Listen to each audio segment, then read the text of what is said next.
Hello friends and welcome to the Hindu analysis. और आज Sunday special आता है तो आज संडे स्पेशल की एनालिसिस हम करेंगे।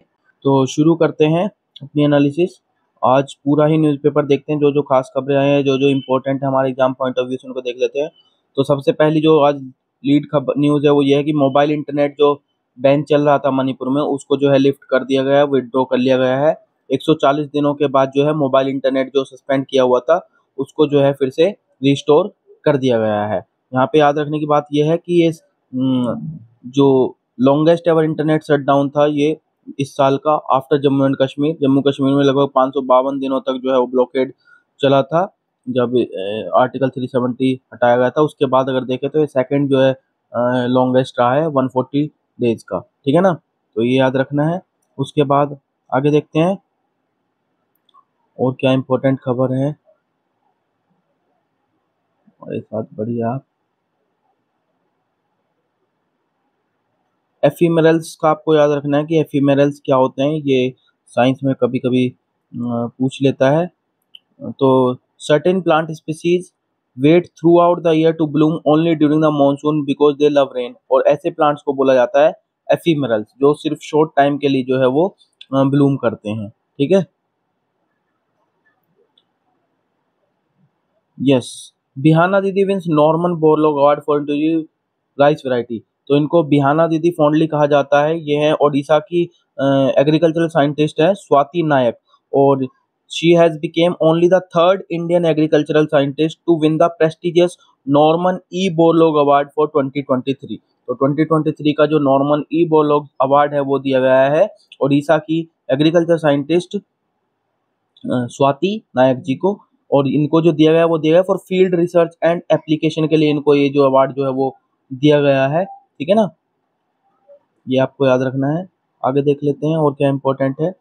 जस्ट काउबली गली Moscow valley open up for tourist. तो प्री के लिए आपको इंपॉर्टेंट है क्योंकि प्री में आपने देखा होगा काफी सारा जम्मू कश्मीर और जो कारगिल वाला लद्दाख वाला रीजन है वहां से जो है कई बार क्वेश्चन जो है पूछते हैं। तो यूटी जो हमारी बन गई है वो, तो उसी के रिलेटेड ये आपका ये प्री में मैप बेस्ड क्वेश्चन बन सकता है। ये आपको याद रखना है। ये काउबल गली मस्को वैली जो ओपन की गई है टूरिस्ट के लिए ओपन कर दी गई है। तो यहाँ पे ये क्या करेगा बेसिकली, जो गुरेज वैली है नॉर्थ कश्मीर में out of bounds to civilians was once prone to frequent selling from Pakistan. It is all set to connect with the Mashko Valley in the Kargil Dras sector Ladakh. तो जो मस्को वैली कहाँ पे है, ये कारगिल के द्रास सेक्टर में है लद्दाख में। The site of the war in 1999, उसको गुरेज वैली को जो नॉर्थ कश्मीर में उससे जोड़ेगा ये। और इस ये जोड़ने का काम करता है। This is Kaobal Gali the highest pass at the height of 41669 metres in Gurez connects the two valleys. इन दोनों वैलीज को कनेक्ट करने का काम करता है काउबल गली। तो ये आपको तीनों चीजें याद रखनी है, काउबल गली कहाँ है, गुरेज वैली कहाँ है और आपका मस्को वैली जो है वो कहाँ है, और इनका इंपॉर्टेंस क्या है, किस लिए जानी जाती है, ये सब आप याद रखेंगे। आगे देखते हैं। वाराणसी में जो है इंटरनेशनल क्रिकेट स्टेडियम का जो है ओपनिंग फाउंडेशन स्टोन रखा गया है, उसके रिगार्डिंग ये भी न्यूज में था। और इसकी ओपनिंग जो है वो हमारे प्राइम मिनिस्टर जी ने की है। ठीक है ना, तो वो आप ध्यान रखेंगे। ठीक है ना,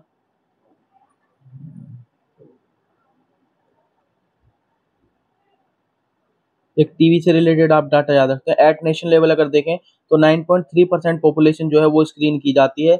1% जो इनमें से स्क्रीन है उनको टेस्ट किया जाता है और 3.7% जो टेस्ट होते हैं उनको डायग्नोज किया जाता है। तो मतलब अभी भी जो टीबी केसेज हैं उनकी जो क्वालिटी है, quality of active TB cases, वो अभी भी सब ऑप्टिमल लेवल पे है। और ये डाटा जो है उसके रिगार्डिंग ये बताया गया। तो ये मेंस में आप कोट कर सकते हैं अगर टीबी से कभी आता है तो, डायग्नोसिस से रिलेटेड। आगे देख लेते हैं एक बार। ओके, हाँ, चलिए बढ़ते हैं फिर साइंस के सेक्शन की तरफ अपने। एक यहाँ पे न्यूज में थी और ये देख लेते हैं। DNA nanoball strategy low cost technology. तो एक नया प्लेटफॉर्म जो है using nucleic acid based diagnostics showcases a way to detect pathogens more quickly in the field. Pathogens को जल्दी डिटेक्ट किया जा सकता है और ये है through loop mediated isothermal amplification technology. Technology का नाम क्या है? Loop mediated isothermal amplification technology. The approach creates nanoballs out of the pathogen's DNA that can then be identified through electrical signaling। जो पैथोजेंस है उनसे नैनोबॉल्स जो है पैथोजन के डीएनए से वो डेवलप क्रिएट करेंगे और उनको जो है इलेक्ट्रिकल सिग्नल के थ्रू जो है आइडेंटिफाई किया जा सकता है। मतलब डायग्नोसिस जो है वो इजीली और क्विकली पॉसिबल हो पाएगी। Draft patent amendment rules undermine pre grant opposition. तो प्री ग्रांट अपोजिशन मेनली उसके रिगार्डिंग ये है कि जो अभी जो पेटेंट अमेंडमेंट में जो ड्राफ्ट प्रपोज किया गया था उसमें कुछ चेंजेस लाए गए हैं, जिसकी वजह से प्री ग्रांट अपोजिशन के जो प्रोविजंस थे उनको कहीं ना कहीं डाइल्यूट कर रहा है। तो इसी को इसमें पूरा आर्टिकल में बताया गया है। Body blow to pre grant opposition, a draft patent amendment rules give the controller the power to determine the maintainability of the representation of those filing pre grant opposition. तो अभी तक क्या होता है, करंटली ये होता था कि जो पेटेंट एक्ट है explicitly permits any person to file a pre grant opposition without the description of the controller. अभी तक ये था कि कोई भी जो है प्री ग्रांट अपोजिशन फाइल कर सकता था। प्री ग्रांट बेसिकली ये है कि जो एवरग्रीनिंग ऑफ पेटेंट नहीं होने के लिए जो अगेंस्ट उसके लिए आ जाता है, ताकि जेनरिक मेडिसिन जो है वो पॉसिबल हो सके बनाना, ठीक है ना। और बीडाक्लोइन का आपको केस याद होगा, जो टीबी की ड्रग रेजिस्टेंट टीबी के लिए दवाई थी, तो उसके अगेंस्ट था। दूसरा जॉनसन जॉनसन का केस भी आपको याद होगा, जिसमें जो है प्री ग्रांट अपोजिशन के थ्रू जो है उसको एवरग्रीनिंग ऑफ पेटेंट रोक दिया गया था, ठीक है ना। तो अभी करंटली ये पोजीशन थी कि कोई भी जो है प्री ग्रांट अपोजिशन जो है फाइल कर सकता था, लेकिन अभी ये क्या है कि सिर्फ इंटरेस्टेड पार्टी ही कर सकती है, और वो भी जो ड्राफ्ट रूल जो बनाए गए हैं इसके अमेंडमेंट के थ्रू, वो ये है कि कंट्रोलर जो है वो डिसाइड करेगा मेंटेनेबिलिटी की, क्या वो जो एप्लीकेशन है वो मेंटेनेबल है या नहीं है। तो इसी का जो है अपोज हो रहा है। तो big pharma had question the maintainability of petitioners opposing patents leading to delays. तो बिग फार्मास्यूटिकल कंपनी तो ये करेगी मेंटेनेबिलिटी वजह से उनको एक तरह से डिले हो जाएगा, उसकी वजह से the same can happen with pre grant opposition. तो वही चीज है कि वो प्री ग्रांट अपोजिशन के साथ भी हो सकता है। तो उनका तो ये कहना बिग फार्मा का, The present amendment present the most significant challenge to the Indian patent system since 2005। जो इंडियन पेटेंट सिस्टम है उसको सबसे ज्यादा जो चैलेंज है वो इसी को मिलने वाला है, ये जो अमेंडमेंट जो ड्राफ्ट अमेंडमेंट प्रोड्यूस किया है। Pharma companies are averse to pre-grant opposition।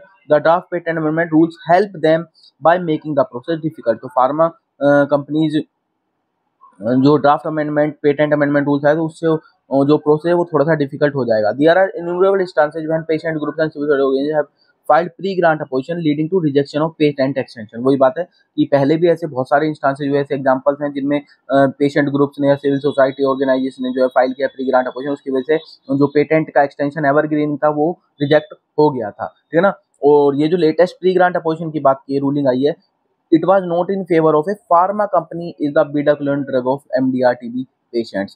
तो वही है कि bedaquiline का एग्जांपल ऑथर ने यहाँ पे दिया है, it is very important drug for the treating multi drug resistant TB.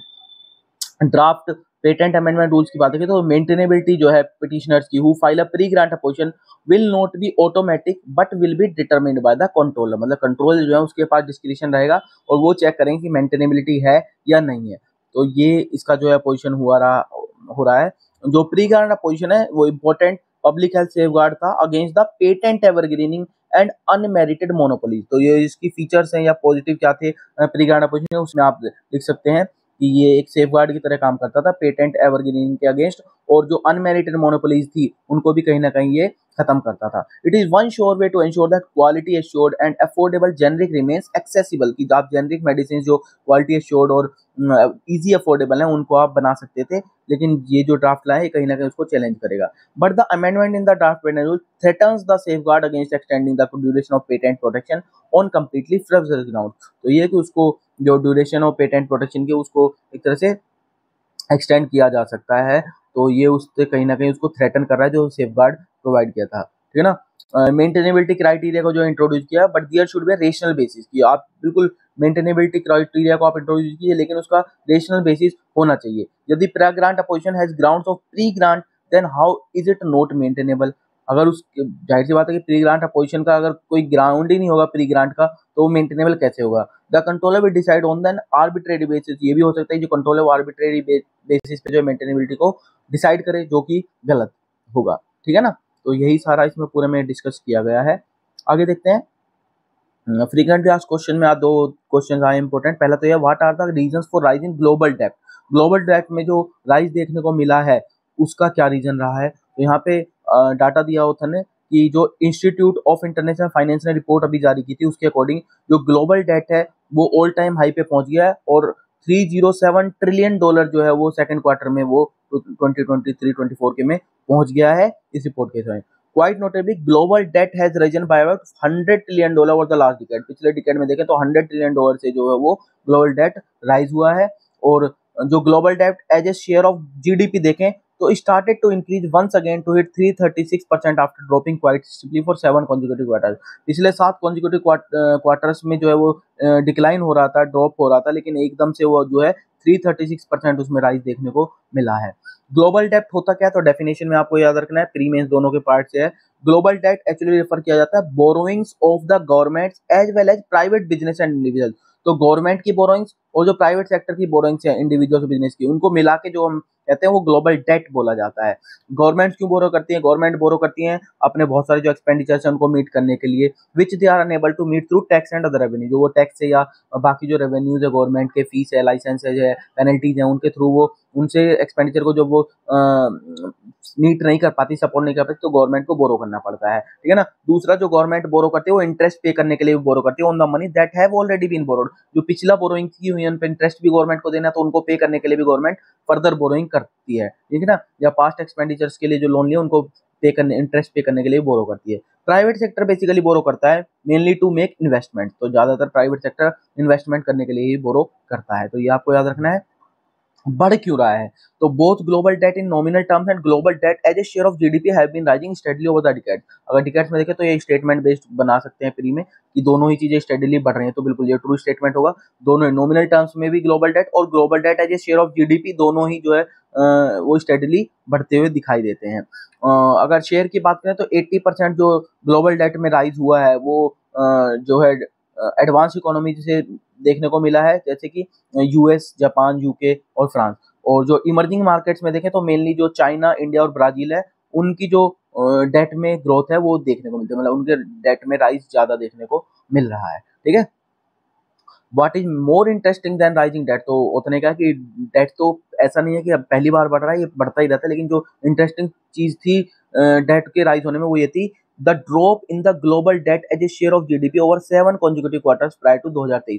2023 से पहले पिछले 7 क्वार्टर्स में जो ड्रॉप देखने को मिलता है global debt as a share of GDP, वो एक तरह से इंटरेस्टिंग फैक्ट वहां पे निकल के आया था। और जो आईआईएफ ने जो मेन डिक्लाइन का, जो ये ग्लोबल डेट का डिक्लाइन का, जो शेयर ऑफ जीडीपी का डिक्लाइन का जो मेन रीजन दिया था, उन्होंने दिया था कि जो प्राइस इन्फ्लेशन में जो राइज हुआ है वो उसके लिए मेन रीजन था। तो फिर दूसरा एक जो डेफिनेशन है यहाँ पे कॉन्सेप्ट है वो है इन्फ्लेटिंग अवे ऑफ डेट। ये किसको कहा जाता है, it refers to the phenomena wherein the central bank of a country either directly or indirectly uses freshly created currency to effectively pay off outstanding government debt by purchasing government bonds in the market। तो जो central bank का country का है, या तो वो directly या indirectly जब नई फ्रेशली क्रिएटेड करेंसी को जो है वो यूज करता है to pay off the outstanding government debt, उस सिचुएशन को हम बोलते हैं inflating away of the debt, मतलब आपने डेब्ट को इन्फ्लेट कर दिया है, ठीक है ना। But the creation of fresh money causes prices to rise, ठीक है ना, क्योंकि जो नई मनी होगी, जो आप फ्रेश जो करेंसी प्रिंट कर रहे हैं, वो कहीं ना कहीं जो प्राइसेस हैं उसकी वजह से राइज होंगे, thus imposing an indirect tax on the wider economy to pay the government debt. तो जाहिर सी बात है, कहीं ना कहीं आप इनडायरेक्टली जो वाइडर इकोनॉमी उसको पे टैक्स लगा रहे हैं आप, जब फ्रेशली क्रिएटेड मनी को आप यूज कर रहे हैं टू पे द डेट्स, ठीक है ना।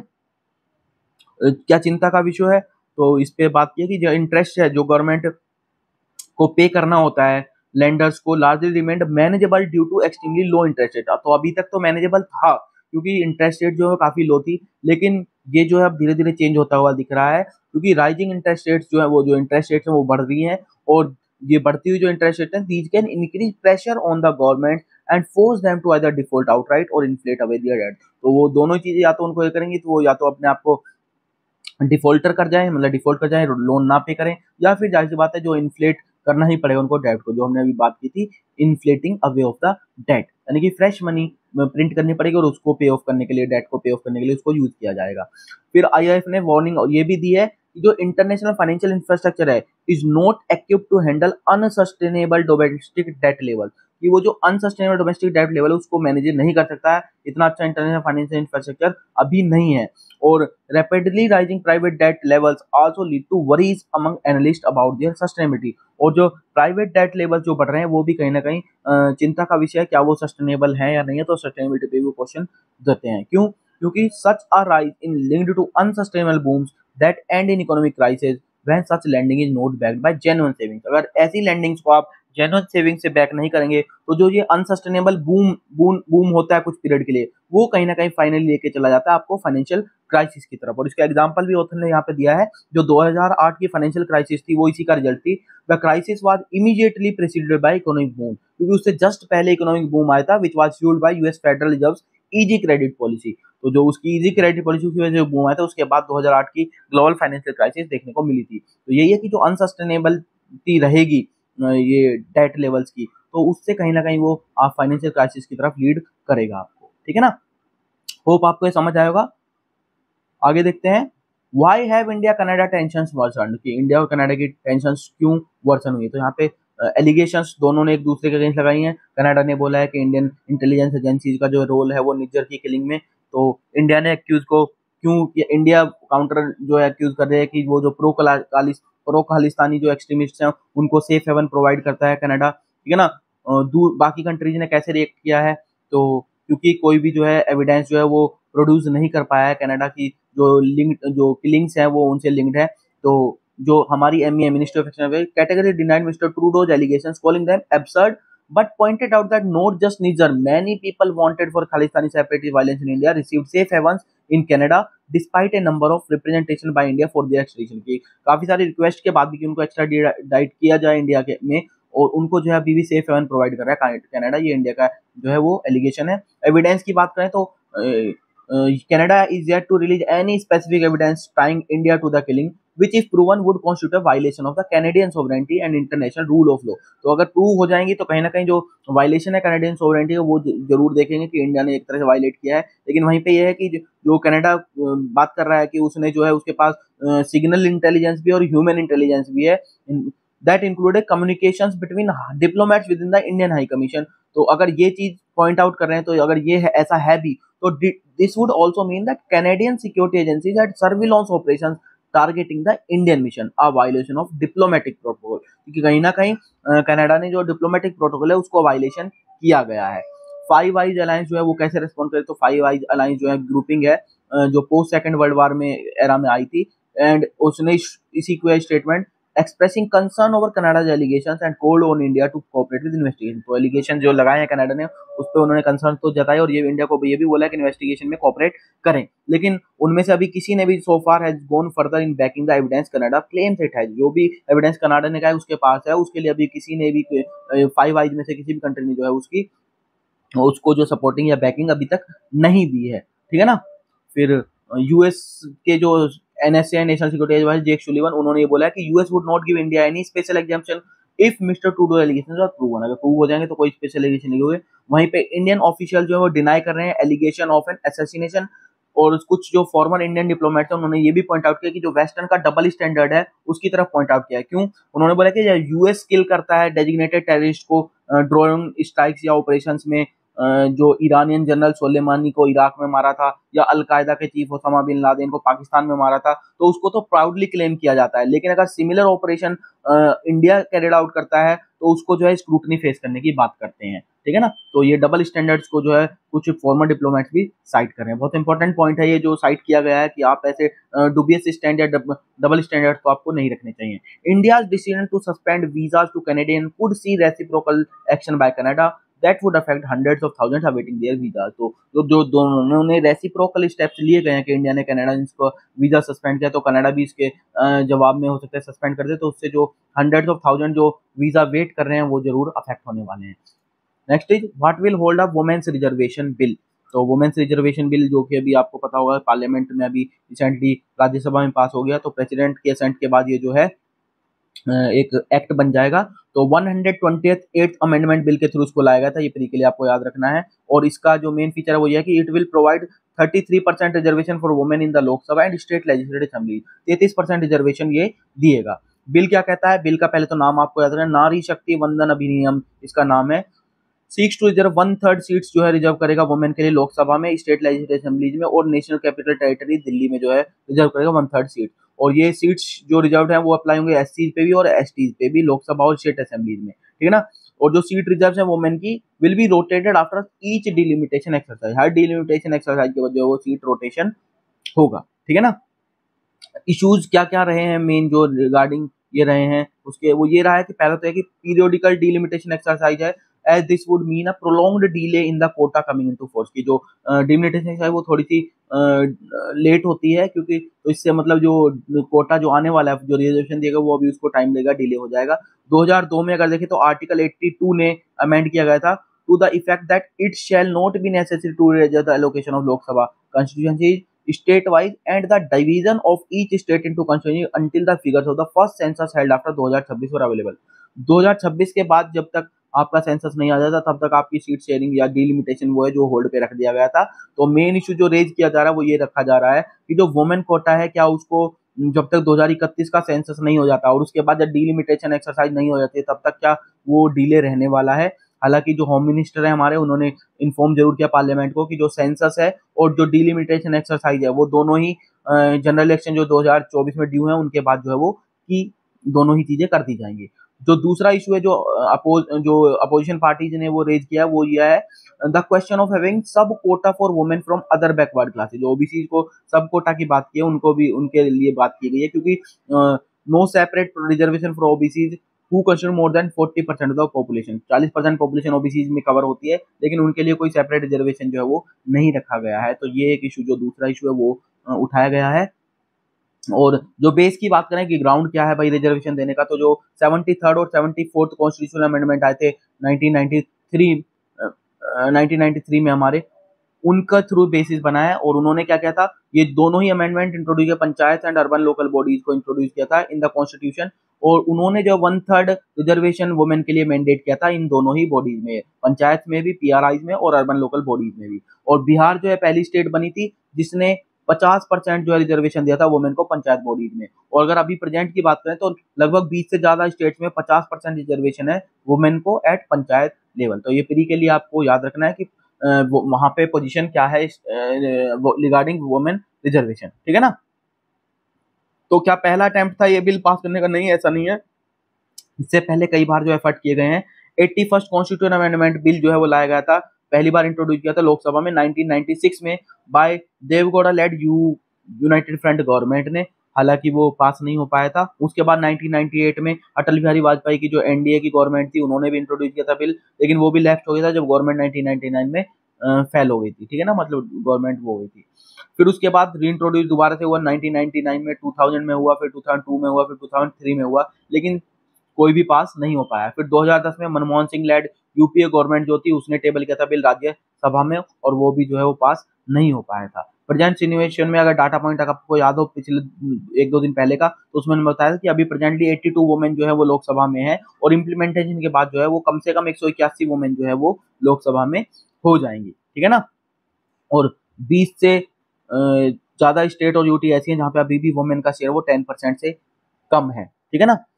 प्रोफाइल्स में देख लेते हैं आज का। तो सबसे पहले यहाँ पे जो प्रोफाइल दी है वो रूपर्ट मुर्डोक को दी गई है। ये 92 ईयर ओल्ड मीडिया बैरोन है and he has announced that he will hand the range of his empire to his son Lachlan Murdoch and take the role as chairman emeritus of companies News Corp and Fox Corp. तो इनके ये जो है main ये इनके founder हैं ये news Corp और फॉक्स कॉर्प के। तो ये 92 ईयर ओल्ड हैं और ये अब जो हैंड ओवर कर रहे हैं अपने बेटे को कंपनी के वो। जिसमें देख लेते हैं तो ये ऑस्ट्रेलियन बोर्ड जो रूपर्ट मुर्डॉक हैं 21 ईयर ओल्ड थे and studying at Oxford when he got to run the News of Adelaide with princely circulation of 75,000। तो 21 साल की उम्र में इन्होंने जो है शुरू किया था ये। In the late 1960s he bought the UK newspapers News of the World and the Sun and began to control a larger part of the media in Britain with the acquisition of Times, the Sunday Times in 1980। तो 1960s में उन्होंने UK newspaper news of the world और सन को उसमें मर्ज किया। उसके बाद 1980s में द टाइम्स और द संडे टाइम्स को भी मर्ज कर लिया। Now the Murdoch empire includes Fox corporation,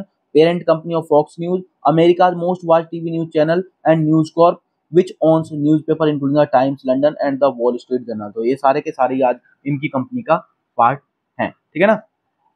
फिर देखते हैं टेंटिकल्स ऑफ खालिस्तान। तो बब्बर खालसा इंटरनेशनल को जो है आज प्रोफाइल में दिया गया है। हरदीप सिंह निज्जर जिनकी किलिंग की बात चल रही है, हुआ shot dead in Canada was running outfit that was founded by Jagtar Singh Tara a former member of BKI Babbar Khalsa International and convict in बैच सिंह असैसिनेशन। तो ये प्रोफाइल में इसका बताया गया है। तो अगर बब्बर खालसा इंटरनेशनल की बात करें तो it was one of the oldest pro Khalistan groups and it was cofounded by Sukhdev Singh Babbar from Dasubwal, Amritsar, and Talvinder Singh Parmar from Kapurthala, who had migrated to Canada in May 1970। तो यहाँ पे इसकी जो है नींव रखी गई थी बब्बर खालसा इंटरनेशनल की। उसके बाद इन्होंने कुछ प्लेन बॉम्बिंग भी की। जून 23 1985 में जो Babbar Khalsa International triggered a mid air explosion aboard Air India 182, और उसमें जो है 329 लोग मरे थे, जिसमें से 268 कनाडियन थे, 27 ब्रिटिश थे और 24 इंडियन सिटीजन भी थे। लेकिन उसके बावजूद भी देखिए कनाडा जो है उसको फेवर कर रहा है, जबकि मोस्टली किलिंग उसमें कनाडियंस की हुई थी। अनदर, और ये जो बॉम्ब प्लांट किया था कनाडा में ही प्लांट किया गया था।